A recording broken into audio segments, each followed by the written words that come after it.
Hei kaikille! Tervetuloa Unitietoiskuun. Mä oon Tuija Tuormaa, Länsi-Uudenmaan hyvinvointialueen ehkäisevän työn asiantuntija ja oon tänään tässä juontajana. Ihan ensimmäiseksi mä haluaisin kiittää tilaisuuden järjestäjiä, eli Länsi-Uudenmaan, Keski-Uudenmaan, Vantaa-Keravan, Itä-Uudenmaan hyvinvointialueita ja Helsingin kaupunkia, että me ollaan saatu tää tietoisku tehtyä. Tänään meillä on teemana uni, eli te tuutte saamaan tietoa unen tärkeydestä hyvinvoinnille ja käytännön vinkkejä siihen, miten unen määrään ja laatuun voi itse vaikuttaa. Ihan muutamia käytännön asioita ensin, eli tämä striimataan, siellä linjojen päässä olevien kamerat ja mikit on pois päältä. Jos teillä tulee kommentteja tai kysymyksiä, niin kirjoittakaa ne sinne chatin viestikenttään. Loppuvaiheessa iltaa niin meillä on aikaa yhteiselle keskustelulle. Ja jos salista tulee kysymyksiä, niin otetaan niitäkin sitten siinä vaiheessa esille. Tämä tullaan tallentamaan ja tallenne on sitten nähtävissä 2 viikon päästä tästä tietoiskusta Uudenmaan hyvinvointialueiden YouTube-kanavalla ja Helsingin kaupungin Helsinki-kanavalla. Tekstitettynä suomeksi, ruotsiksi ja englanniksi. Ja tietenkin me illan loppupuolella toivotaan, että annatte myös palautetta. Se on aina meille tärkeää, niin me vaan voidaan kehittää sitten tätä meidän tietoiskusarjoja. Mutta tässä vaiheessa iltaa niin mä haluaisin kutsua meidän esiintyjän tänne lavalle, eli Terveyden ja hyvinvoinnin laitokselta tutkimusprofessori Timo Partonen. Olepa hyvä. Kiitos. Kiitos ja hyvää alkuiltaa kaikille. Eli kerron muutaman perusasian unesta teille, tämmöisiä lainalaisuuksia nukkumiseen ja uneen liittyen. Ja sitten lopuksi annan näitä neuvoja, että miten omaa unta voi kohentaa. Mutta tämä perustelu tarvitaan sen takia, että ymmärrätte, että miksi ne vinkit ovat sellaisia kuin ne ovat. Eli aloitetaan tästä, että kun me nukumme, se ei ole mikään passiivinen olotila, vaan silloin tapahtuu paljon tärkeitä asioita, meidän terveyden kannalta tärkeitä asioita. Unessa on erilaisia vaiheita. Tässä te näette vasemmalla valvetilan, se kuuluu sinne unen väliin, mutta sitä ei saa olla liikaa. Keskellä on syvän unen vaihe. Sitä yleensä nukutaan melko pian sen jälkeen, kun ollaan nukahdettu. Ja sitten oikealla on vilke, eli REM-uni, niin kuin sitä englanninkielisellä nimellä REM kutsutaan, koska sen aikana silmät liikkuvat nopeasti ja tekevät tämmöisiä laajoja liikkeitä luomien alla. Nämä eri univaiheet, kaikkia niitä tarvitaan, ja ne voidaan erottaa toisistaan, jos meillä on 3 mittalaitetta, joiden nimet tai lyhenteet näkyy täällä. EMG, lihasten sähköistä toimintaa mittaava laite, EEG, aivojen sähköistä toimintaa mittaava laite, ja EOG, silmien liikettä mittaava laite. Näiden 3 mittalaitteen avulla nämä eri univaiheet voidaan erottaa toisistaan. Mutta huomatkaa, että tällaisissa älykelloissa tai aktiivisuusrannekkeissa, jotka antavat palautetta unesta, niin ei ole yhtään näistä 3 mittalaitteesta, että ne eivät suoraan mittaa unta, vaan ne mittaavat yleensä lepoliikeaktiivisuutta ja lämpötilaa saattavat mitata sitten kehon asentoa ja sydämen sykettä, mutta ei suoraan näitä 3 asiaa. Näitä univaiheita tulee tietyssä järjestyksessä. Ne eivät tule sikin sokin sinne yöuneen, vaan unessa on tämmöinen sisäinen kaava. Ja kun ollaan terveitä, niin kaikki aikuiset nukkuvat saman kaavan mukaan. Ja se kaava alkaa täältä. Tässä on kellonaika tässä X-akselilla. Henkilö on käynyt nukkumaan kello 11 jälkeen illalla. Täältä lähdetään täältä Y-akselilta alaspäin. Uni syvenee.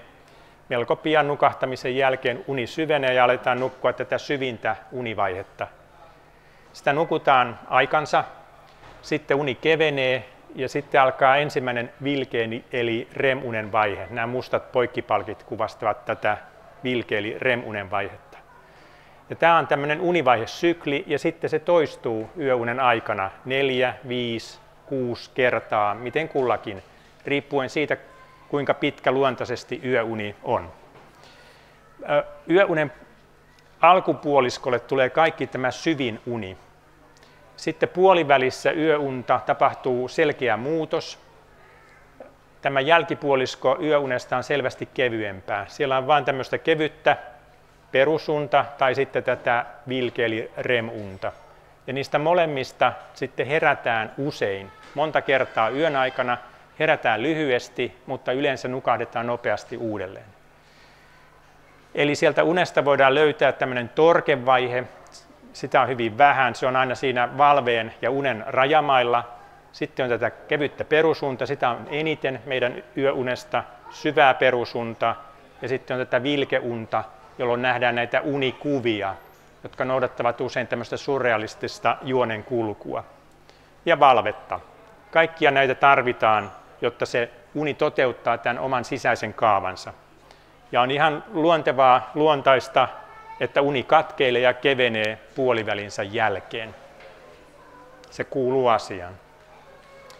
Mutta nukahtamisen jälkeen tilanne on vähän se, kuin lähdettäisiin vuoristorata-ajelulle. Eli ihminen ei pysty enää nukahtamisensa jälkeen kontrolloimaan, mitä tapahtuu, vaan uni, jos saa häiriöttä nukkua, uni toteuttaa tämän oman kaavansa näiden univaiheiden läpi ja aamulla sitten noustaan virkistyneenä yöunilta, tullaan täältä vuoristorata-ajelulta sinne pääteasemalle. Nyt sinne tulee tätä vilke- eli REM-unta noin 90 minuutin välein. Se vaihteluväli on 80–110 minuuttia. Eli tätä vilkeunta, REM-unta ilmaantuu aina tietyin väliajoin tänne yöunen keskelle, aivan kuin jokin kello tahdittaisi tätä. Ja siellä takana on todella tällainen sisäinen kello, joka meidän elimistössä on. Se on eräällä tavalla tämmöinen kapellimestari meille. Sen toiminnan ansiosta tai vaikutuksesta sinne yöuneen tulee tätä vilke- eli REM-unta. Tässä teille muistipaikalle Kiasma taidemuseon kuva, koska tämä elimistön kapellimestari, se on hermosolujoukko, joka sijaitsee kiasman yläpuolella. Kiasma on näköhermojen risteyskohta, sen latinankielinen nimi. Eli siinä kohdassa aivoja, kun näköhermot risteävät, sen yläpuolella on tiivistyneenä hermosolujoukko, suprakiasmaattinen tumake on sen nimi. Se on tämä kapellimestari meille. Eli se luo vuorokausirytmit meidän elimistöön ja antaa sisäisiä aikamerkkejä. Jokaisessa solussa on kuitenkin oma sisäinen kellonsa, lihassoluissa, rasvasoluissa ja niin edespäin, mutta niillä kaikilla on hieman oma tahti, että ne eivät ole täsmälleen samassa tahdissa. Eli tarvitaan tällainen kapellimestari, joka tahdittaa kaikki nämä meidän elimistön sisäiset kellot samaan tahtiin, jotta se ulosanti olisi sitten filharmoninen eikä olisi kakofoninen.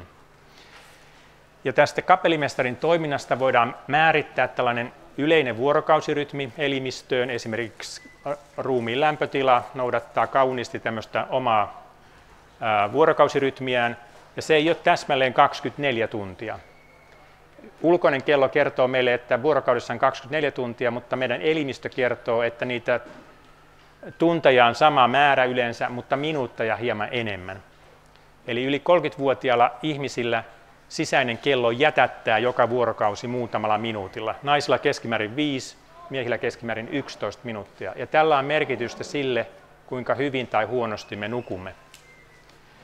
Kapellimestari tarvitsee partituurin, ja se on valon ja pimeyden vuorottelu, joka on tämä partituuri tälle sisäiselle kellolle, koska se on automaattinen prosessi, millä tavalla sisäinen kello seuraa sitä, että kuinka valoisaa tai pimeää tuolla ulkona tai meidän ympärillä on.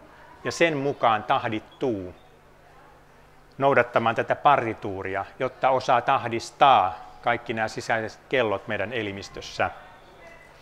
Siten, että sitten voidaan mitata näitä kauniita vuorokausirytmejä. Tässä tämä harmaa palkki osoittaa yöaikaa, jolloin yleensä ollaan nukkumassa.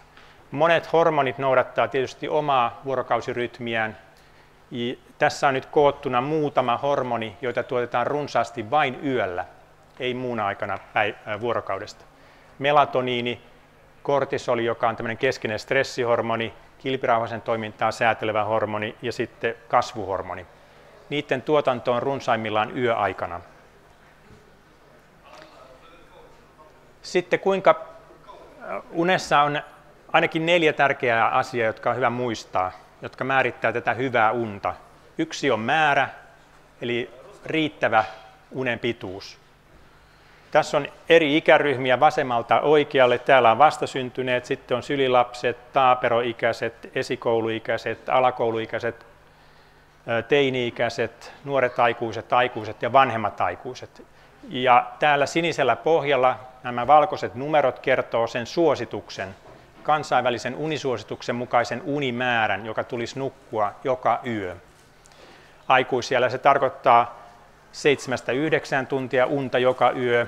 Täällä tietenkin vastasyntyneillä ja sylilapsilla tämä tuntimäärä sisältää yöunen plus päiväunet, eli unimäärä jokaisena vuorokautena.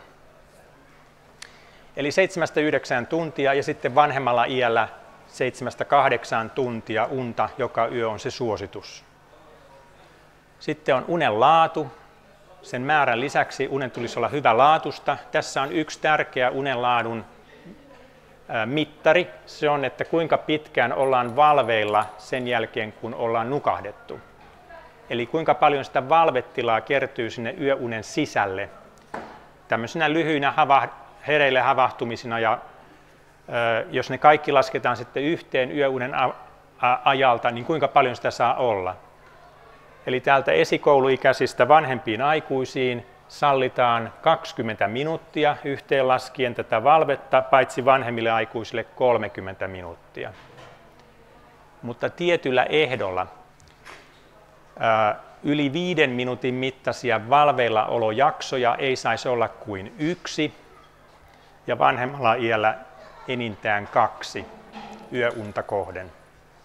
Eli se yli 5 minuutin valvominen, jos niitä on vaikka 2 vessassa käyntiä yön aikana ja ne vie yli 5 minuuttia kumpikin, ne lasketaan ne minuuttimäärät ja sen lisäksi sitten aina puoleen tuntiin asti vanhemmalla iällä sallitaan näitä muita lyhyitä valveillaoloja, jotta voidaan sanoa, että yöunen laatu on ollut hyvä. Sitten yöunen ajoitus. Miten se luontaisesti ajoittuu, ollaanko aamuvirkkuja, iltavirkkuja. Nyt näyttää siltä, että mitä vahvemmin ollaan iltavirkkuja, niin sitä enemmän siitä seuraa erilaisia terveysriskejä ja vaaroja. Jo yleensä hyvin nuorelta iältä alkaen. Sitten se 4. asia, eli meillä oli määrä, laatu, ajoitus, niin sitten on säännöllisyys yöunessa. Mitä säännöllisempi unirytmi meillä on, niin sitä vähemmän on erilaisia terveysriskejä ja vaaroja. Ja sitä enemmän ollaan myös liikunnallisia. Että tämmöinen liikunnallinen elämäntapa pohjautuu pitkälti sitten, tai sitä on helpompi ylläpitää, jos on säännöllisempi unirytmi ja säännöllisempi päivärytmi. Miksi unta sitten tarvitaan? Unen aikana tapahtuu terveyden kannalta tärkeitä asioita, niin kuin sanoin tuossa alussa. Silloin kun me ollaan unessa, niin meidän aivot puhdistuvat paremmin, tehokkaammin kuin valveilla ollessa, noin 2 kertaa tehokkaammin. Eli sinne aivoissa olevien solujen väliin syntyy unessa enemmän tilaa, jolloin aivoselkäydinneste pääsee huuhtomaan näitä aineenvaihduntatuotteita, niin sanottuja kuona-aineita, jotka on soluille haitallisia, sieltä pois tehokkaammin. Sitä tapahtuu kyllä valveilla ollessakin, mutta se ei ole niin tehokasta. Yöunen aikana aivoissa syntyy myös aivan uusia hermosoluja muistin toiminnan kannalta tärkeille alueille, aikuisiälläkin. Eli se ei ole niin, että kun me synnytään, niin meillä on kaikki solut valmiina aivoissa, ja sitten niitä vaan kuolee pois nopeammin tai hitaammin, miten kullakin, vaan aikuisiälläkin syntyy uusia hermosoluja aivoihin. Syvän unen vaiheessa, jota nukuttiin siis melko pian heti siinä nukahtamisen jälkeen, hermosolujen välisiä liitoksia huolletaan, jotta ne toimisivat hyvin. Ja unen aikana elimistö myös vahvistaa tätä puolustuskykyään erilaisia taudinaiheuttajia vastaan. Sitten täällä ylhäällä nämä kuvat osoittaa sitä, että herätään aamulla, lähdetään kuvaannollisesti tänne aavikolle vaeltamaan, rasitetaan itseämme psyykkisesti ja fyysisesti. Sitten tulee vastaan keidas siellä illalla, sinne olisi mahdollisuus vetäytyä lepäämään ja nukkumaan ja virkistäytyä tästä valveen rasituksista, jotta sitten taas seuraavana päivänä jaksettaisiin lähteä vaeltamaan sinne aavikolle kohti uusia seikkailuja. Mutta jos me teemmekin niin, että me heräämme aamulla, valvomme koko sen päivän ja valvomme myös sen seuraavan yön, niin sitä seuraavana aamuna, jos mitataan meidän suorituskykyä, esimerkiksi ajosimulaattorilla, niin me nähdään, että ikään kuin me oltaisiin 0,6 promillen humalassa. Se suoritustaso on yhtä huono. Eli ajosimulaattorissa sitten nähdään tämän keskiviivan ylityksiä, toisaalta penkereviivan ylityksiä, jätetään vähemmän tilaa pyöräilijöille, jarrutetaan myöhemmin erilaisiin tilanteisiin suojatien edessä tai rampille poistuttaessa ja niin edelleen. Sitten muistakaa, että liikunta, uni ja ravitsemus muodostavat kokonaisuuden. Terveellinen muutos yhdessä näistä kolmesta heijastuu yleensä myönteisenä muutoksena 2 muuhun. Eli valo tahdittaa sisäisen kellon, sisäinen kello tahdistaa yöunen, nälän tunteen, suorituskyvyn. Eli tällä, miten me nukumme ja milloin me nukumme ja miten paljon me nukumme, miten hyvin me nukumme, on palautevaikutus sisäiselle kellolle. Tällä, mitä me syömme, kuinka paljon, milloin me syömme, mitä me syömme, on palautusvaikutus sisäiselle kellolle. Ja tämä, miten me liikumme, miten paljon tai vähän, milloin me liikumme, miten rasittavasti me liikumme, sillä on palautusvaikutus sisäisen kellon toimintaan. Huonosti nukuttujen öitten jälkeen nälkä esimerkiksi iskee tavallista voimakkaammin, nimenomaan illan tuntien aikana, ehkä juuri silloin hieman ennen kuin oltaisiin menossa nukkumaan, tuleekin kova nälkä, jos me ollaan nukuttu huonosti edeltäneenä yönä. Ja yleensä kun ihmisillä on kova nälkä, he haluavat syödä jotakin, ja silloin niitä kaloreita tulee liikaa. Yleensä syödään sitten vielä sellaista ruokaa, jossa on paljon kaloreita, hiilihydraatteja tai rasvaa, tai suolaa myös, mikä johtaa siihen, että kaloreita saadaan liikaa, koska sisäinen kello on taas sitten jo kääntänyt aineenvaihdunnan hitaammalle yötä vasten, eikä niitä kaloreita polteta yhtä tehokkaasti pois silloin illalla, kuin oltaisiin poltettu aikaisemmin päivällä. Sitten toisaalta, jos me nukutaan huonosti, niin meillä ei ole tämmöistä energiaa lähteä liikkumaan sillä tavalla, kuin me ehkä haluaisimme. Eli tämä huono nukkuminen heijastuu epäedullisesti sekä tähän syömiseen, sinne ravitsemukseen, että myös tähän liikkumiseen.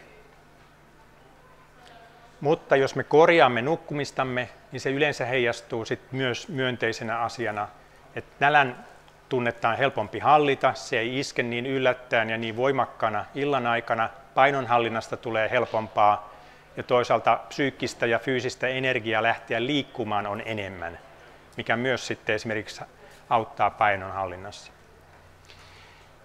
No tässä on liikuntasuosituspyramidi UKK-instituutin laatimana aikuisikäisille 18–64-vuotiaille. Jos katsotte tarkasti, mitä täällä pyramidin alimmaisessa kerroksessa lukee, siellä lukee riittävästi palauttavaa unta. Se tarkoittaa, että määrä ja laatu ovat kohdallaan. Niin silloin siitä unesta voi sanoa, että se on palauttavaa tai virkistävää. Ja sen päälle rakennetaan tämä, että me jaksetaan liikkua ja tavoitella sitten näitä liikuntasuositustavoitteita, jos meillä sellaisia on. Eli yöunen määrä ja laatu sekä ajoitus ja säännöllisyys on tärkeitä asioita. Terveysriskit näyttää kasaantuvan illan virkuille, niin kuin totesin tuossa ajoituksen kohdalla, jo melko nuoresta iästä, 9–16-vuotiailla on havaittu, että mitä iltavirkumpia he ovat. Tässä on siis tutkimus, jossa on nukuttu yhtä pitkiä yöunia. Ainoa ero on siinä, että milloin ne on nukuttu, miten iltavirkkuja tai miten aamuvirkkuja ollaan oltu. Ja mitä iltavirkumpia ollaan oltu, sitä suurempi vaara on sitten ylipainon, lihavuuden, niukan liikunnan, pitkän ruutuajan ja epäterveellisen ruokavalion suhteen jo tällä iällä lapsilla ja nuorilla. Ja monet näistä terveysvaaroista näyttää säilyvän myös aikuisikään. Jos katsotaan esimerkiksi näitä aikuisväestön terveystarkastustutkimuksen tuloksia suomalaisilla 25 ikävuodesta 74 ikävuoteen, niin havaitaan, että mitä iltavirkumpia nämä ihmiset ovat, niin sitä epäterveellisempi ruokavalio heillä on, sitä niukemmin he liikkuu ja sitä pitempi ruutuaika heillä on. Eli ihan samoja terveysriskejä näyttäytyy tuossa jo nuorella iällä kuin mitä sitten aikuisiällä. Vastaan kysymyksiin sitten lopussa. Eli tätä sisäistä kelloa kapellimestaria voi häiritä monin tavoin. Vuorotyö, toistuvat aikaerolennot työn puolesta esimerkiksi. Sitten on tällainen sosiaalinen jetlag, aikaerorasitus, eli päivärytmin väsymys, jossa nukkumaan meno ja heräämisajat vaihtelee suuresti vapaa- ja arkipäivien kesken. Sitten on ihan univajetta ja sitten on kesäajan käyttöä. Kaikki tämmöiset tekijät häiritsevät tämän kapellimestarin toimintaa ja aiheuttaa sitten häiriöitä eri elimissä. Ja jos tähän asiaan ei niin kuin kiinnitä huomiota ja se jatkuu pitkään, niin nämä terveysriskit voivat tietysti realisoitua ja voidaan sairastua erilaisiin sairauksiin. Ei kaikkiin mahdollisiin sairauksiin, mutta tiettyihin niin sanottuihin kansansairauksiin. Sitten yksi vinkki yöunen kohentamiseksi on tässä. Jättäkää puhelin pois makuuhuoneesta. Pätee kaiken ikäisiin. Tässä on koottu 20 tutkimuksesta maailmalta 6-20-vuotiailta nämä tiedot, mutta varmasti pätee myös vanhempiin ihmisiin. 3 ryhmää. Yksi ei ottanut puhelinta lainkaan makuuhuoneeseen ja sitten verrattiin näihin 2 muuhun ryhmään, joissa puhelin otettiin makuuhuoneeseen illalla, kun yöllä oli tarkoitus nukkua. Toinen näistä ryhmistä käytti sitä puhelinta siellä illan ja yönkin aikana, mutta toinen ei käyttänyt. Mutta tulos oli sama molemmissa näissä ryhmissä, joissa puhelin otettiin makuuhuoneen puolelle. Eli yöuni jäi liian lyhyeksi, se oli huonompi laatusta ja seuraavana päivänä oltiin selvästi väsyneempiä. Ja siitä aiheutuu univajetta ja sillä on välittömiä haittoja seuraavana päivänä. Ne on kognitiivisia, siis tiedollisessa toiminnassa havaittavia, näkyvät töissä ja kotona.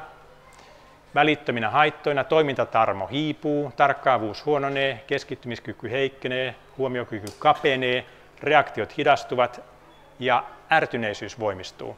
Ja kaikista näistä aiheutuu se, että helpommin altistutaan riidoille töissä ja kotona muiden kanssa, siis tavallista helpommin. Tehdään tavallista enemmän virheitä niissä asioissa, mitä ollaan tekemässä, ja altistutaan myös tapaturmille, etenkin liikenteessä. Oltiin siellä sitten jalan tai pyörällä tai jollakin moottoriajoneuvolla. Sitten iltavirkkujen osalta lohdullista on se, että nukkumaanmeno ajankohtaa voi aikaistaa, jos haluaa, ja siitä seuraa hyötyjä. Ja ne hyödyt on esimerkiksi se, että stressi lievenee, lievätkin masennusoireet yleensä häviää pois, reaktionopeus paranee ja tämmöinen fyysinen suoritusvoima paranee. 3 viikossa realistinen tavoite on aikaistaa 2-3 tunnilla nukkumaanmenoaikaa ja toisaalta siinä siirtyy myös heräämisaika 2-3 tuntia aikaisemmaksi. Eli päivärytmin aikaistaminen noin tunti per viikko on mahdollista. Ja 3 viikossa, jos näitä ohjeita noudattaa, niin havaittiin nämä hyödyt, mitkä tämä tutkimus osoitti. Tässä oli 2 ryhmää iltavirkkuja. Toiselle annettiin vain 1 ohje, ja se oli tämä: syö lounas joka päivä samaan aikaan. Ja sille toiselle ryhmälle iltavirkkuja annettiin kaikki nämä tässä näkyvät ohjeet. Eli ideana on se, että päivärytmiä aikaistetaan. Se oli se tavoite. He meni nukkumaan noin kello 3 aamuyöllä. Ja tämän 3 viikon jälkeen päästiin lähelle sitä, että he menivät nukkumaan puolilta öin. Eli herääminen tapahtui 2-3 tuntia tavallista aikaisemmin. Sitä auttoi se, että aamuisin oleskeltiin mahdollisimman paljon valossa, joko ulkona tai ison ikkunan ääressä sisällä. Nukkumaan mentiin 2-3 tuntia tavallista aikaisemmin ja vältettiin valossa oleskelua iltaisin. Sitten pidettiin tämä rytmi, vapaa ja arkipäivinä tämän 3 viikon ajan. Sitten oli ateriarytmi, eli aamupala mahdollisimman pian heräämisen jälkeen, lounas samaan aikaan päivisin ja päivällistä isoa ateriaa ei enää liian myöhään illalla. Kofeiinipitoisia juomia piti välttää siinä noin kello 15 jälkeen. Päiväunia ei enää kello 16 jälkeen, jos oli pakko nukkua päiväunet. Ja jos harrasti liikuntaa, niin aamupainotteisesti. Koska näillä keinoilla saadaan palautetta sisäiselle kellolle, eli se valo saa vuorokausirytmit aikaistumaan, jos valoa tulee aamun ja aamupäivän aikana silmiin enemmän kuin mitä tulee illan ja iltapäivän aikana. Ja toisaalta kuntoliikunta, rasittava liikunta, silläkin voidaan antaa palaute sisäisen kellon toimintaan siten, että aamulla kello 7 ja 8 välillä tai iltapäivästä kello 13 ja 17 välillä kuntoliikunta aikaistaa vuorokausirytmejä, eli tekee saman kuin valo tekee aamuisin. Mutta muuna aikana päivästä kuntoliikunta lisää sisäisen kellon jätätystä, eli tekee saman kuin valo illalla. Eli tähän oman sisäisen kellon toimintaan voi selkeästi vaikuttaa. Sitten nämä vinkit oman unen kohentamiseksi, tämän lisäksi mitä tässä aikaisemmin sanoin. Tietysti perusasia on hyvä ottaa selville, mistä on kysymys, että nukkuu huonosti. Onko se, että ei halua nukkua tarpeeksi? Joku ei vain halua. Sitten ei ehdi nukkua tarpeeksi, eli mikä on se asia, joka sitten estää menemästä nukkumaan ajoissa. Sitten voi olla sekin tilanne, että ei saa nukkua tarpeeksi, on velvoitteita, että ei ole mahdollisuutta käydä silloin nukkumaan, kun väsyttää. Ja sitten on, että ei pysty nukkumaan tarpeeksi. Eli kyseessä on se, että olosuhteet olisi otolliset nukkumiselle, kaikki olisi valmista, mutta uni ei tule, eli ei pysty nukkumaan, eli on uneton. 5 ohjetta, joita voi käyttää apuna, oli mistä tahansa syystä kysymys. Nämä 5 ohjetta sisältyy myös kognitiiviseen käyttäytymisterapiaan, joka annetaan pitkäkestoisen unettomuuden hoidoksi. Se kognitiivinen käyttäytymisterapia sisältää tietysti paljon muutakin, mutta sisältää myös nämä ärsykehallinnan 5 ohjetta, joita voi noudattaa kuka tahansa ja katsoa, pystyykö sillä tavalla kohentamaan miten paljon omaa nukkumistaan. Ensimmäinen ohje on se, että rauhoita kiire ja pyri rentoutumaan iltaisin.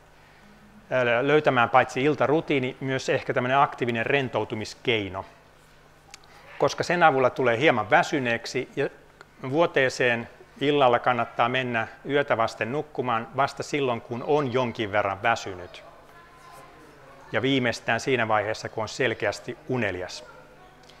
No, jos ei pysty rentoutumaan ja mielessä pyörii stressaavia ajatuksia, niin ne voi kirjata muistiin itselleen ihan paperilla kynälle eräänlaiseen päiväkirjaan. Puhutaan tämmöisestä huolipäiväkirjasta aikaisemmin illan aikana. Sitten sulkee sen päiväkirjan, siirtää sen sivuun ja sopii itsensä kanssa, että palaa niihin asioihin vasta seuraavana päivänä, mutta sitä ennen nukkuu hyvät yöunet. Ja sitten ottaa käyttöön näitä aktiivisia rentoutumiskeinoja plus niiden päälle vielä iltarutiinit, jolloin todennäköisesti on väsynyt ja voi käydä vuoteeseen nukkumaan. Tämä ohje 2 vielä tarkistaa vain sen, että nyt oli tarkoitus mennä nukkumaan sinne vuoteeseen. Ja jos näin on, niin silloin sitä vuodetta käytetään vain nukkumista varten. Että siellä ei tehdä mitään muuta, joka aktivoisi ja virkistäisi aivot. Eli ei pitäisi syödä, katsoa televisiota, videoita, surffailla netissä, puhua puhelimessa, työskennellä tietokoneella, ei mitään tällaista. Koska se turhaan virkistää ja sitten siellä vuoteessa on virkeänä ja sitten kun haluaisikin nukahtaa, niin se ei enää onnistukaan. Eli puhelin ynnä muut laitteet voi siivota pois makuuhuoneesta, jos on vaikea olla tekemättä näitä asioita siellä illan aikana sitten vuoteessa. Ohje 3 pätee siihen tilanteeseen, että on saatu unen päästä kiinni. Siis unta voi siinä ensimmäisen kerran odotella puolisen tuntia. Se on vielä ihan normaalia. Uni ei tule heti, kun toivoo. Siihen voi mennä puolikin tuntia. Mutta jos kestää pitempään kuin puoli tuntia, niin on hyvä nousta pois vuoteesta ja yrittää myöhemmin uudelleen nukahtamista. Mutta tämä ohje 3 on sitten yötä vasten, että jos yöllä herää, niin siihen voi suhtautua ihan rennosti maalaisjärjellä arvioida, että kun vartti on kulunut ja jos uni ei ole siinä ajassa tullut, niin nousee pois vuoteesta. Koska ei kannata jäädä virkeänä makaamaan sinne vuoteeseen, koska sitten kohta sen jälkeen alkaa pelätä, että se uni ei tulekaan ja sitten se käy vähän mahdottomaksi saada enää unen päästä kunnolla kiinni. Eli täytyy muuttaa omaa käyttäytymistään, nousta pois vuoteesta tällaisessa tilanteessa ja mennä toiseen huoneeseen, jos se on mahdollista. Ja sitten siellä toisessa huoneessa ei ainakaan kannata alkaa tehdä näitä asioita, jotka tässä ohjeessa 2 jo sanottiin, että älä tee vuoteessa. Ei siellä toisessakaan huoneessa tehdä näitä asioita, ei ehkä laiteta edes valoa päälle, mutta pidetään silmät auki, istutaan tai seistään ja odotetaan, kunnes ollaan uudelleen väsyneitä ja sitten palataan vuoteeseen nukkumista varten. Nämä 3 ensimmäistä ohjetta on ikään kuin verryttelyä, ne ei riitä, mutta mitä tunnollisemmin niitä malttaa noudattaa, sitä paremmin ne tehoavat. Mutta me tarvitaan 2 ohjetta vielä lisää. Ohje 4 on se, nouse aamuisin aina samaan aikaan, riippumatta siitä, kuinka pitkään yöllä nukuit. Alkuun tämä on tietysti raskasta, jos yöuni on jäänyt kovin lyhyeksi, mutta jos tätä ohjetta malttaa noudattaa, se auttaa. Se ankkuroi unirytmin. Tarkoittaa, se alkaa säännöllistää unirytmiä, se alkaa säännöllistää päivärytmiä, vuorokausirytmiä. Ja se ankkurointi voidaan tehdä vain tähän heräämisajankohtaan, koska tätä ankkurointia ei voi tehdä siihen nukkumaanmenoaikaan, koska ihminen ei voi pakottaa itseään nukahtamaan tietyllä kellonlyömällä. Mutta ihmisen saa aina hereille tietyllä kellonlyömällä, jos vain halutaan. Niin sen takia se ankkurointi täytyy tehdä tämän heräämisajankohdan suhteen. Eli pyrkimyksenä on säännöllistä unirytmiä ja päivärytmiä. Ja sen ansiosta vuorokausirytmit säännöllistyvät, se tarkoittaa parempaa nukkumista. Ja myös iltaisin alkaa tulla tällainen luontainen väsymys ennakoitavaan aikaan, jolloin kannattaa käyttää se luontainen väsymys, joka tulee esille siihen, että käy silloin nukkumaan. Mutta jos silloin illalla onkin jotakin muuta tekemistä, eli se, että ei ehdi nukkumaan, vaikka on väsynyt iltaisin, niin sitten kannattaa raivata tätä sosiaalista lukujärjestystä kevyemmäksi, niin ettei se iltameno sitten estä käymään nukkumasta silloin, kun tämmöinen luontainen väsymys tulee ja tämä otollinen aikaikkuna helpolle nukahtamiselle on auki sisäisen kellon toimesta. Ohje 5. Älä nuku päiväunia tämmöisessä tilanteessa, koska kaikki päivällä nukuttu aika on pois seuraavan yön unesta. Eli mieluummin pidä itsesi virkeänä päivisin, keksi jotakin, mikä pitää sinut virkeänä, venyttele, pidä tauko, liiku, avaa ikkuna ulos, käy ulkona, jos mahdollista, juttele muiden kanssa. Aamulla voi hyvin vielä juoda kofeiinipitoisia juomiakin, jos haluaa, ne virkistävät, mutta päiväunia kannattaisi välttää. Näin. Sen sanon vielä, että jos on pakko nukkua päiväunet, nehän auttaa ja virkistää tietysti jokaista, joka on nukkunut huonosti. Mutta päiväunet kannattaa pitää siinä tapauksessa lyhyinä, ja se tarkoittaa 10-20 minuuttia, ei sen pitempään. Ja mielellään riittävän aikaisin, eli ennen kello 16 tai mielellään vielä ennen kello 15, noin vartin mittaiset päiväunet. Niistä virkistyy parhaimmin, jos nukkuu pitemmät päiväunet tai nukkuu myöhemmin kuin kello 15 tai 16 päiväunia. Seurauksena onkin, että herää väsyneempänä ja on vaikeampi saada sitten illalla unta silloin, kun toivoo. Eli oman yöunen kohentamiseksi niin kannattaa miettiä tätä päiväuniasiaa myös tältä kantilta. Suuret kiitokset, Timo. Ihan älyttömän hyvä setti. Mä sain itsekin tästä äärimmäisen paljon uusia tietoja. Eli me ollaan saatu ennakkoon monta kymmentä kysymystä Suomen kansalaisilta Uudenmaan alueelta. Ja nostetaan nyt ensimmäisenä näitä kysymyksiä niistä ennakkoannetuista esille. Eli täällä olisi Timolle nyt vähän kysymyspatteristoa, mihin pääsisit vastailemaan. Joo. Ja sitten jos täältä salista vielä keretään ottaa, niin otetaan myös sitten täältä. Eli ensimmäinen, niin miksi sanotaan tälleen, että uni on laadukkainta ilta 10 ja 02 välillä? Täällä oli semmoinen kysymys, en tiedä onko se laadukkaita sillä välillä. Et eikö kaikilla ole henkilökohtainen unirytmi? niin eikö olisi tärkeintä, että ylipäätään nukkuu tarpeeksi? Joo, juuri näin, että tärkeintä on se, että nukkuu tarpeeksi ja toivottavasti nukkuu myös hyvälaatuista unta. Mä näytin sen unen sisäisen kaavan. Me tarvitaan kaikkia niitä univaiheita alusta loppuun asti. Ehkä tämä ajatus siitä, että uni on laadukkainta, liittyy siihen, että yleensä sitten tuohon kellonaikoihin nukutaan myös ne kaikki syvän unen vaiheet, joita ihmiset ilmeisesti sitten saattavat pitää laadukkaimpina univaiheina, mutta kaikkia univaiheita tarvitaan, jotta se uni olisi virkistävää. Joo. Sitten just tästä herään aikaisin aamulla, enkä nukahda takaisin uneen. Nousen sängystä lukemaan kirjaa, mutta silti on vaikeuksia nukahtaa. Mitkä on parhaat vinkit uudelleen nukahtamiseen? Vähänhän sä niitä tuossa annoit, mutta auttaako se kirjanluku siihen nukahtamiseen? Joo, tietysti se voi olla tämmöinen niin kuin eräänlainen rentoutumiskeino, että jos lukee kirjaa, jonka voi sitten jättää sivuun silloin kun haluaa, kun alkaa väsyttää, niin silloin se toimii hyvin ja se on tämmöinen perinteinen kirja. Siitä voi olla apua, mutta sitten niin kuin sanoin, niin 15 minuuttia voi ihan rauhassa odotella unen tuloa uudelleen. Et ei ole mikään kiire ja ei tarvitse hätäillä, että pääsisi uudestaan uneen. Eli tämä kannattaa muistaa, mutta jos noin vartissa uni ei ole tullut uudelleen, niin sitten kannattaa nousta pois vuoteesta. Ja olla tekemättä mitään, pitää siis silmänsä auki, mutta olla tekemättä mitään, kunnes tuntee itsensä uudelleen väsyneeksi. Ja toi on varmaan se, että mihin moni meistä vähän sortuu siihen, että jää sinne sänkyyn koittamaan saamaan sitä unta. Ja liian pitkäksi aikaa, niin ja kyllä. Silloin se ei herkästi ehkä Kyllä. tule. Sitten ehkä seuraava, että miksi olen päivisin todella väsynyt, mutta en kuitenkaan saa illalla unta? Joo, tietysti väsymyksen on paljon selityksiä, mutta yksi tietysti voi olla juuri se, että yöllä on nukkunut huonosti, eli uni on ollut katkonaista ja jäänyt liian kevyeksi. Vanhemmalla iällä esimerkiksi uniapnea saattaa olla tällainen selitys tälle katkonaiselle yöunelle.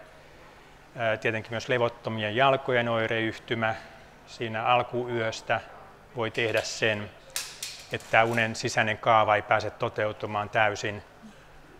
Sitten tietysti stressi, ahdistuneisuuden tunne, masennuksen tunne lievänäkin usein sit häiritsee yöunta, mistä seuraa väsymystä päivisin. Ja juuri sitten sitä, että illalla on vaikea saada unen päästä kiinni. Joo. Sitten, että tiedetäänkö sitä, että miksi se kännykkä ylipäätään makkarissa heikentää yöunta, vaikka sitä ei niinku käytä ollenkaan. Että vaikka siihen laittaa aamuherätyksen päälle, niin kun sulla oli tuo tutkimus tuossa, niin tiedetäänkö me, että miksi? No, nuorilla kyse saattaa olla siitä, että he stressaa sitä, että jos he eivät seuraa, mitä siellä puhelimessa tapahtuu, niin he jää jostakin paitsi. Ja se stressaava ajatus ainakin alitajuisesti pyörii mielessä siinä illan ja yön aikana ja häiritsee sitä nukkumista. Aikuisellakin tietysti voi olla sama asia, että täytyisi jotenkin seurata maailman tapahtumia läpi vuorokauden, että ei ole aikaa nukkua. Joo, eihän ne uutiset maailmasta lopu kyllä, vaikka nukkuisikin välillä. Aivan. Sitten varmaan, että miten unenpuute vaikuttaa elämään ja mitä haittoja pitkäaikaisesta unenpuutteesta on. Että jos on jo muutaman vuoden kestänyt unettomuus, niin minkälaisia haittoja siitä on? Joo, no selkeintä on sitten se, että siis nämä välittömät haitat näytinkin teille, että mitä tapahtuu sitten jo seuraavana päivänä. Mutta jos tämmöistä univajetta kertyy pitkältä ajalta, niin sehän nostaa verenpainetta, lisää sitä myöten sitten sitä vaaraa verenpainetaudin syntymiseen, rasittaa selkeästi siis sydäntä ja verisuonia. Ja sitten on tämä sokerin sieto, sokeriaineenvaihdunta heikkenee. Eli verensokerit pyrkii sitten karkaamaan liian korkeaksi päivisin. Syntyy tämmöinen niin kuin esidiabetes-tila elimistöön, ja jos se jatkuu pitkään, niin tietysti voidaan sitten sairastua tyypin 2 diabetekseksi. Nämä on ne selkeimmät vaarat, joita on osoitettu. Häiriintyy uni sitten pitkäkestoisesti oikeastaan mistä syystä tahansa, niin tyypin 2 diabeteksen riski, sepelvaltimotaudin riski ja verenpainetaudin riski. Että ne on vakavasti otettavia terveysvaaroja. Joo. Onko huomattu mitään tämmöisiä, että ne oli somaattisia tämmöisiä terveydellisiä haasteita, mutta onko esimerkiksi mielenterveyden osalta huomattu sitten, että vaikuttaako unettomuus? Ei selkeästi, niin ei. Sitä ei tarvitse sillä tavalla pelätä. Joo. Hyvä tarkennus. Niin, jos nukkuu arkisin alle 6 tuntia yössä monen vuoden ajan, niin onko siitä jotain huolta aivojen kannalta? Onko haittaa aivoille alle 6 tunnin yöunista?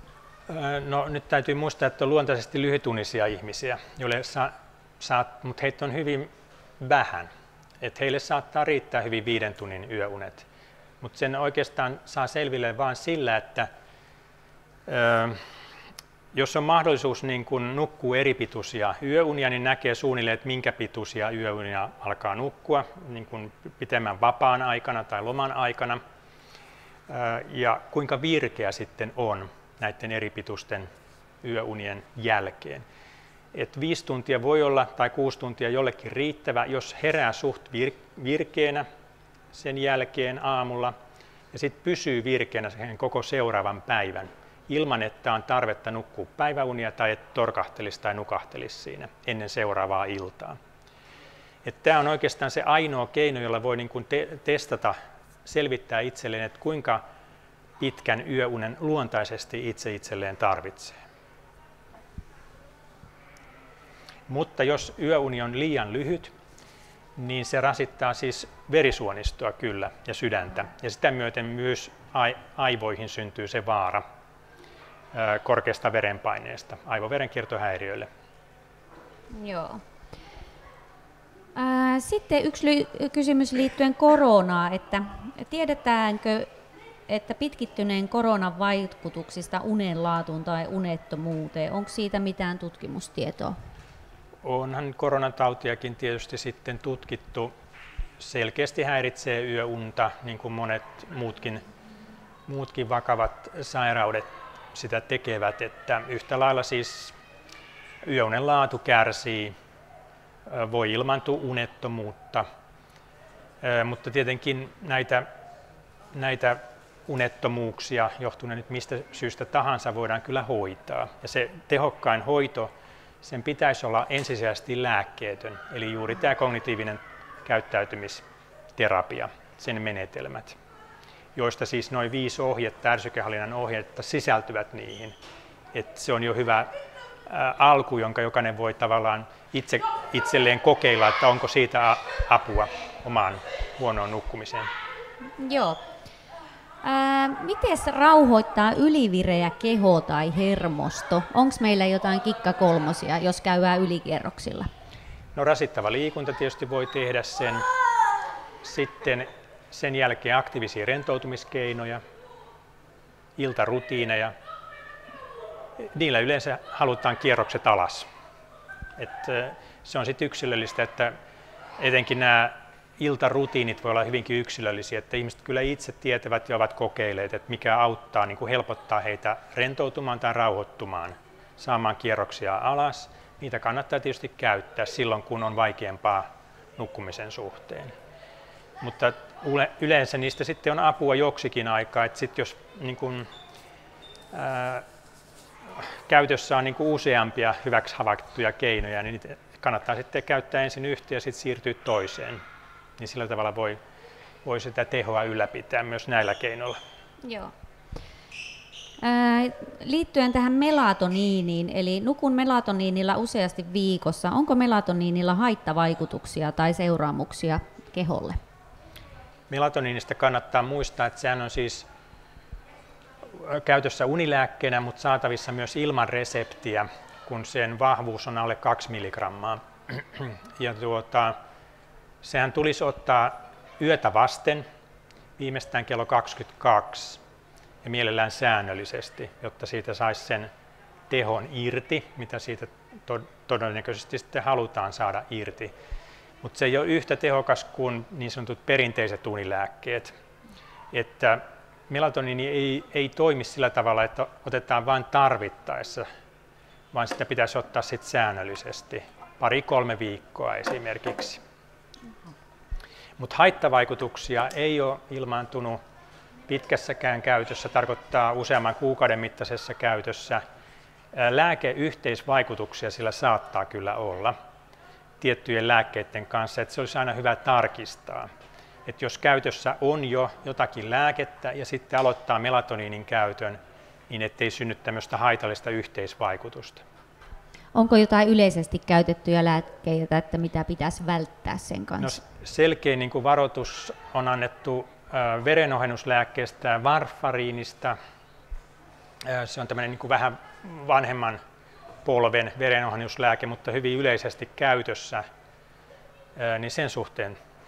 Se, nimittäin melatoniini, jos käytössä on varfariinilääke niin kuin veritulppien estoon, ja sitten aloittaa melatoniini, niin tämä melatoniini vahvistaa tämän varfariinilääkkeen vaikutusta, eli ohentaa verta liikaa seurauksena, jolloin sitten siihen täytyy kiinnittää huomiota, joko tiivistää niitä veriseurantoja tai sitten muuttaa sen varfariinilääkkeen annosta, jos haluaa tätä melatoniinia käyttää. Joo. Miten saada teini ajoissa nukkumaan? Niin. No, tuossa oli esimerkiksi iltavirkuille tehty Englannissa tämä koe. 3 viikossa pystyttiin aikaistamaan nukkumaan menoa 2-3 tunnilla. Ja sitten oli selvä hyöty näille illavirkuille, ne oli vähän yli 20-vuotiaita. Stressi lieveni, mieliala parani, tämmöinen fyysinen suoriutuminen parani. Eli houkuttelemalla sitten teini noudattamaan tällaista kokonaisvaltaista elintapaohjausta, niin kuin sitä ehkä sanottaisiin, 3 viikon ajan, huomioimalla nukkumisajankohdat, syömiset ja liikkumiset ja sitten kofeiinipitoiset juomat ja sitten vielä se puhelin täytyisi huomioida makuuhuoneessa. Joo. Pitääkö tyttöjen nukkua yhtä paljon kuin poikien? Onko sukupuolieroja? Varmaankin sukupuolten välillä on suurempi vaihtelu kuin sukupuolen sisällä. Sekä naisilla että miehillä on suurempaa vaihtelua kuin sukupuolten välillä. Mutta yleensä sitten kun tehdään tämmöinen väestötutkimus ja kysytään, että kuinka pitkään nukut, niin yleensä tulos on se, että naiset nukkuvat jonkin verran pitempään kuin miehet. En tiedä, mistä se kertooko se todellisesta unen tarpeesta vai jostakin muusta, mutta voi hyvin olla, että se unen tarvekin on sitten erilainen. Kun otetaan iso joukko ihmisiä, niin nähdään tällainen sukupuolten välillä oleva ero. Okei. Ehkä, että miten lasten ja nuorten levottomia jalkoja voisi hoitaa, kun se haittaa nukahtamista ja unessa pysymistä? Onko jotain keinoja levottomiin jalkoihin? No, jos kyse on oikein pahasta levottomien jalkojen oireyhtymästä, niin kannattaa varmasti käydä lääkärillä ja ehkä nimenomaan sitten lasten neurologit tai sitten nuorille neurologit voisi antaa ne parhaimmat hoito-ohjeet. Toki omalle lääkärille, yleislääkärillekin voi mennä ensisijaisesti. Hän voi osata yhtä hyvin sitten neuvoa tietysti alkuun, mutta jos siitä ei ole apua, niin sitten tietenkin neurologit tietävät ne parhaimmat lääkehoitovaihtoehdot esimerkiksi levottomiin jalkoihin. Joo.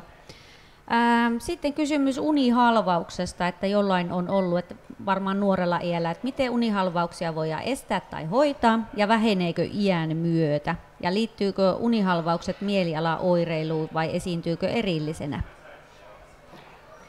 Vähenevät iän myötä, se on tavallinen kulku, niitä voi olla nuoremmalla iällä joko silloin kun nukahdetaan tai sitten toisaalta kun herätään, molemmissa tilanteissa kun liikutaan siinä valveen ja unen rajatilalla, rajamaastossa. Se on mahdollista. Siinä taustalla saattaa olla tietysti jokin iso rasitus, joka johtaa tähän, tai sitten voi olla tietysti joitakin sairauksia, joita pitäisi sieltä taustalta sitten sulkea pois, mutta suoranaisesti ne eivät mielialaoireisiin liity, vaan ovat niistä erillisiä. Joo. Entäs haittaako nikotiinipussit unen laatua? Joo, kyllä nikotiini haittaa nukkumista. Se keventää ja katkonaistaa yöunta, minkä seurauksena sitten se uni ei virkistä yhtä hyvin.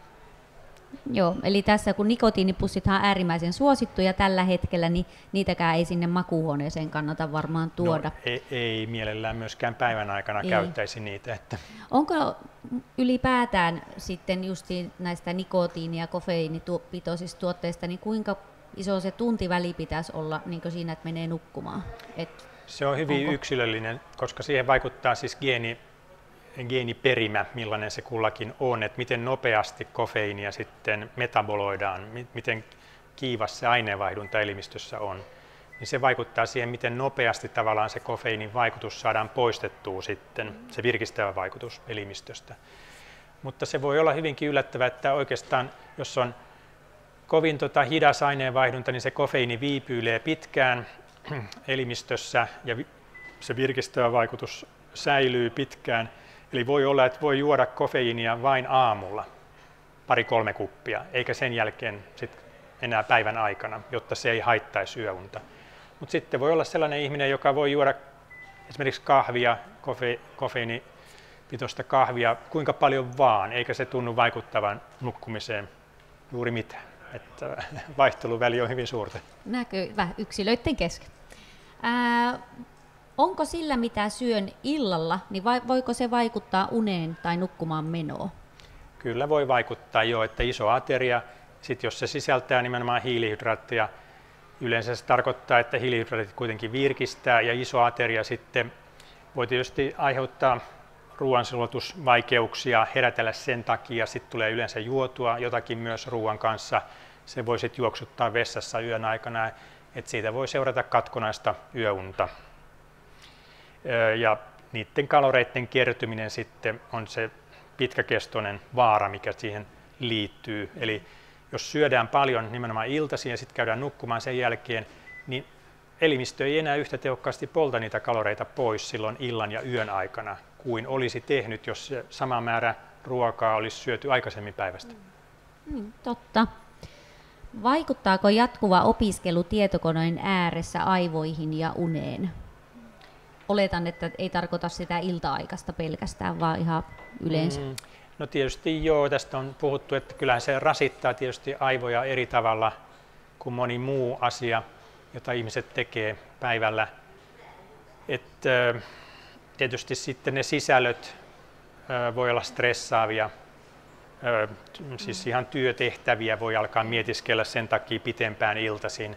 Tai sitten jos siinä on myös tämmöistä vapaa-ajan käyttöä, niin siellä voi olla jotakin sellaista, joka järkyttää mieltä ja askarruttaa sitten pitkään illalla ja yölläkin, että kannattaa vähän niitä sisältöjä myös miettiä, ei pelkästään sitä aikaa, jonka viettää ruutujen ääressä. Joo. Kuinka kauan ennen nukkumaan menoa pitäisi lopettaa älylaitteen tai tietokoneen käyttö? Onko tähän taas sitten verrattuna tuohon kofeiinin ja nikotiinin siinä variaatiota, mutta onko tästä jotain sääntöjä? No ei, mutta kyllä se on niin kuin havaittu, että hyvissä ajoin, että varmaankin tunti kuluu semmoiseen, että pystyy rauhoittumaan ja rentoutumaan. Että tunti ennen haluttua nukahtamisaikaa, niin viimeistään pitäisi jo luopua kaikesta tällaisesta eri laitteiden äärellä toimimisesta ja alkaa valmistautua unta varten, että osaisi myös houkutella unta luokseen, ettei niin kuin omalla toiminnallaan vaan karkottaisi sitä yhä myöhäisempään ajankohtaan. Joo. Sitten en tiedä, vähän hankala kysymys, mutta vaikuttaako ADHD lapsen kykyyn rentoutua ja nukahtaa yöllä? Ja voiko itse tehdä jotain sen lapsen nukahtamisen helpottamiseksi? Joo, kyllä varmasti vaikuttaa, tai tiedetäänkin, että vaikuttaa, että jos kyseessä on tämmöinen yliaktiivisuus, tarkkaavuushäiriö, niin se vireystila usein on sitten ilta-aikaan liian korkea, jotta olisi helppo niin kun saada unen päästä kiinni. Eli siihenkin sitten tietysti auttaisi se, että pystyisi löytämään tämmöisiä rentoutuskeinoja ennen nukkumaan menoa ja sitten myös säännöllistämään päivärytmiä ja sitä myöten tätä unirytmiä. Et sitä kautta hakisin sitä parempaa nukkumista. Tämän unirytmin säännöllistämisen kautta, jossa kannattaa siis huomioida se nukkumisajankohdat, syöminen ja liikkuminen myös noin kokonaisuutena. Plus sitten ne aktiiviset rentoutumiskeinot ja se puhelin kannattaa jälleen kerran muistaa. tai muut vastaavat laitteet, ettei sitten aktivoi itseään vielä lisää niiden avulla iltaisin. Joo. Tässä olisi meidän ennakkokysymykset, niitä olikin vino pino. Tuleeko linjoilla, mä voin käydä tsekkaan, onko linjoilta tullut kysymyksiä, mutta jos salista tulee kysymyksiä mieleen, niin voitte sanoa niitä ihan kohta. Täällä on yksi kysymys siitä, että miten tutkitaan levottomien jalkojen oireilua, jos sitä epäillään huonon unen syyksi. Terveyskeskuslääkäri ei ottanut kantaa, kun sitä kysyttiin. Joo, no siinä voidaan tietysti käyttää tätä aktigrafia-rekisteröintiä, tarkoittaa lepo-liikeaktiivisuuden rekisteröintiä. Se mittaa siis kaikkia liikkeitä, mihin se aktigrafi sitten kiinnitetään. Sehän voidaan kiinnittää myös jalkoihin, vaikka molempiin jalkoihin. Ja sen lisäksi vielä tänne ranteeseen, käteen, niin kuin se yleensä tavallisesti pelkästään tehdään. Mutta levottomien jalkojen oireyhtymän epäilyn yhteydessä voidaan käyttää aktigrafeja, jotka laitetaankin kiinni jalkoihin. Ja sitten täytetään myös univalvepäiväkirjaa siinä samalla 2-3 viikkoa. Ja tämmöinen aktigrafia-rekisteröintikin yleensä vähintään viikko, mielellään 2. Niin kyllä tällä tiedolla jo päästään melko pitkälle, että onko kyseessä sitten levottomat jalat vai jokin muu unta häiritsevä asia. Kiitos. Tuleeko salista vielä kysymyksiä? Jos on, niin mä kiikutan mikin sinne, niin kaikki kuulee paremmin linjoillekin.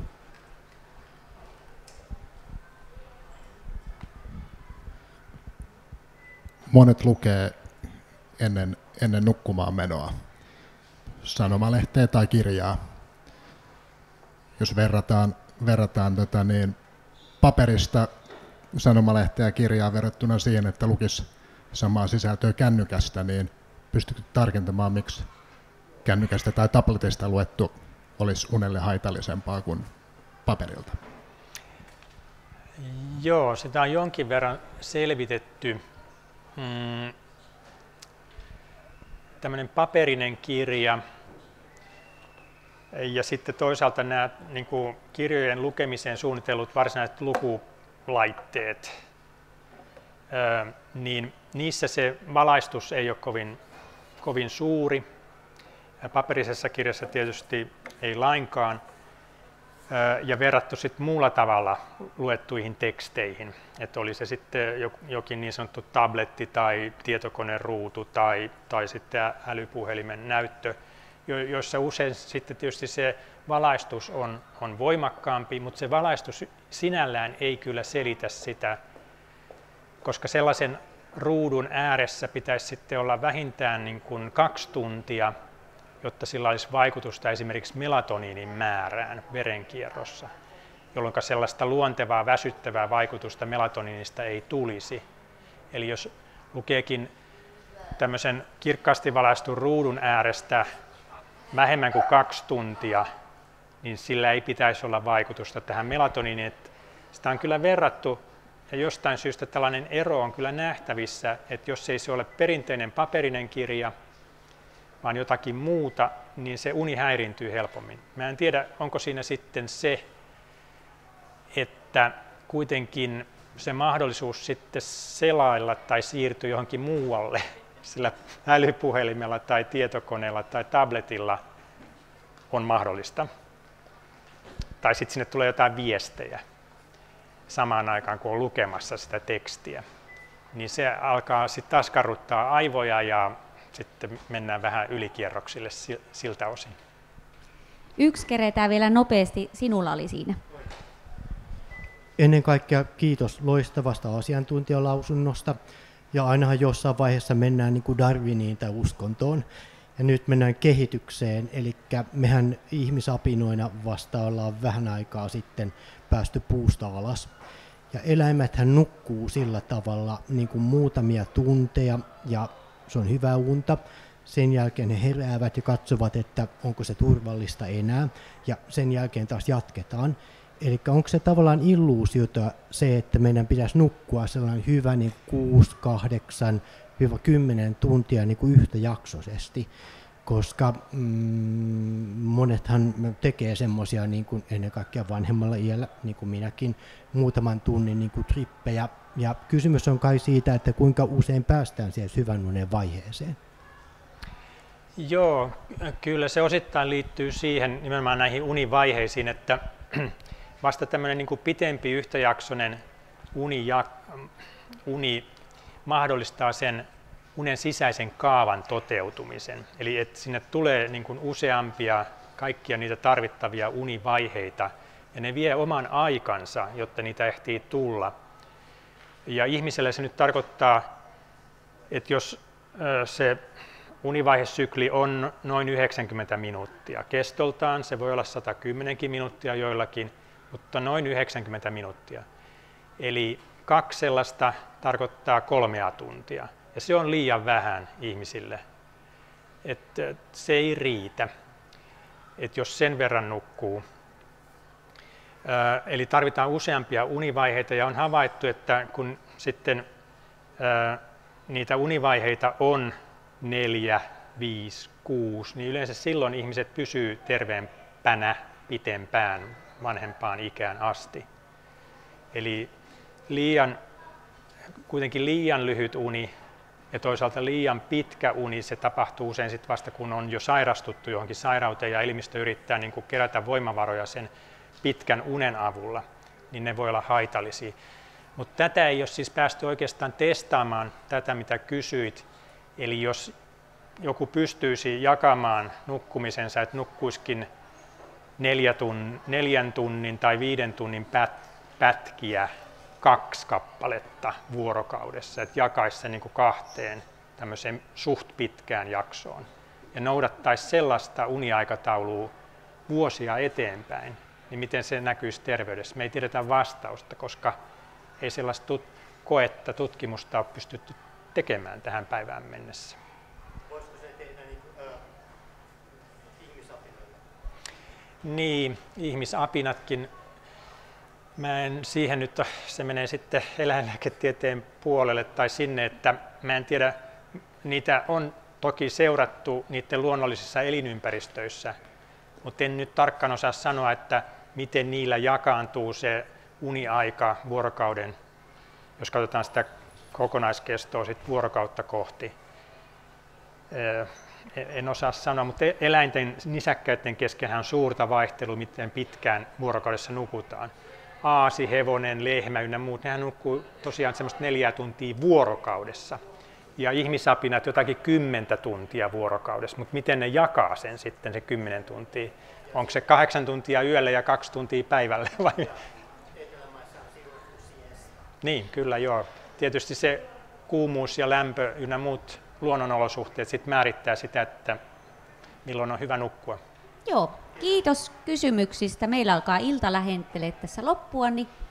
Joo, kiitän kaikkia kuulijoita ja tietysti tämän tilaisuuden järjestäjiä. Että oikein mukavaa, että tulitte paikalle ja kuuntelitte ja myös siellä etäyhteyksien päässä. Juu, tässä vaiheessa iltaa niin haluaisin sanoa siellä linjoilla oleville etenkin, että palautekysely on siellä auki. Klikatkaa se auki ja käykää vastaamassa siihen, niin me saadaan sitten kaikki Uudenmaan hyvinvointialueet ja Helsingin kaupunki siitä vähän vinkkejä, että miten näitä tietoiskuja kannattaa jatkossa myös tehdä. Ja mainostakaa tätä tulevaa tallennetta myös teidän omassa lähipiirissä eteenpäin, että kaikkia varmaan uniasiat kiinnostaa, kun me ihmisinä joudutaan nukkumaan aika paljon, jotta voidaan hyvin. Suuret kiitokset teille kaikille ja ei muuta kuin hyvää yötä.